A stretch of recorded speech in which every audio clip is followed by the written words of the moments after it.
தொழுகைக்கு இருக்கிற தனிச்சிறப்பு என்ன தெரியுமா? சாகும் வரைக்கும் நம்மோடு இருக்கிற ஒரு அமல். இந்த வணக்கம் இருக்கிறதே அது ஏழைக்கும் பணக்காரனுக்கும் பொதுவான அமல். இந்த வணக்கம் இருக்கிறதே அது ஆணுக்கும் பெண்ணுக்கும் பொதுவான அமல்.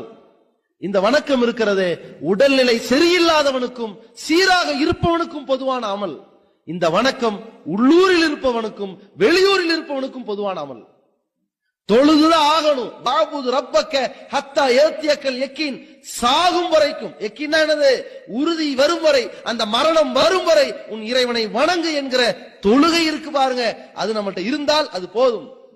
அது எல்லா அமல்களையும் கொஞ்சம் கொஞ்சமா தக்க வைத்துக் கொண்டே இருக்கிற இந்த தொழுகை, அதில் நாம் தோழமையோடு இருக்க வேண்டும்.